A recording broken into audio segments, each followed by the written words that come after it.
نیک شخص ہو، اللہ تعالیٰ کا فرما بردار ہو،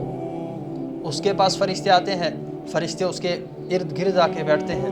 ملک الموت علیہ السلام پھر اس کے بعد آتے ہیں، ان کے سر پہ بیٹھتے ہیں، سب سے پہلے ان کو تسلی دیتے ہیں، سہلاتے ہیں، ان کو دباتے ہیں، جو نیک شخص ہو۔ اور قرآن کریم کہتا ہے ان الذين قالوا ربنا الله ثم استقاموا تتنزل عليهم الملائكة الا تخافوا ولا تحزنوا وابشروا بالجنة التي كنتم توعدون، کہ جب اللہ کے فرشتے اس کے پاس آتے ہیں، اس کو جو ہے سہلاتے ہیں، اس کی حوصلہ افزائی کرتے ہیں، اور اسے کہتے ہیں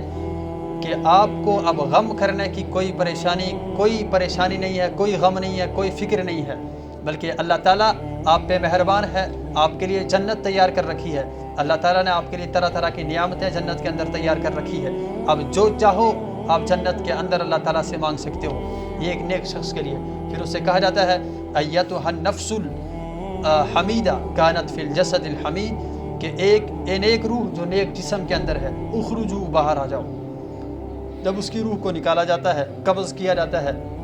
اس کی روح کی مثال اس طرح دی کہ جیسے مشکیزے کے اندر پانی ہوتا ہے، پھر اگر اس کے اوپر سے وہ ڈھکنا اتارا جائے، جس طرح آسانی سے وہ پانی کے قطرے ٹپکتے ہیں، اس طرح اس کی روح کو قبض کیا جاتا ہے، ایک نیک شخص کی روح کو۔ اس کے بعد اس کی روح کو آسمانوں پہ لیا جاتا ہے، فرشتے پوچھتے ہیں کون ہے؟ جواب میں کہا جاتا ہے فلاں شخص ہے، فلاں بندہ ہے، فلاں کا بیٹا ہے۔ تو کہتے ہیں نفس الحمیدہ فی الجسد الحمید، کہ ایک نیک روح جو نیک جسم کے اندر تھی، مرحباً بہی، ہم اس کا استقبال کرتے ہیں۔ اس کے بعد اس کے لیے سارے دروازے کھل جاتے ہیں، سارے آسمانوں کے دروازے، خیر اس کو اللہ تعالیٰ کی دربار میں لے جایا جاتا ہے۔ اللہ تعالیٰ کے پاس جو ہے وہ سجدے میں گر جاتا ہے، اللہ تعالیٰ اس سے کہتا ہے کہ ہاں آپ نے وہ کام کر دکھایا جس کے لیے ہم نے آپ کو دنیا میں بھیجا تھا، آج میں تجھ سے راضی ہوں۔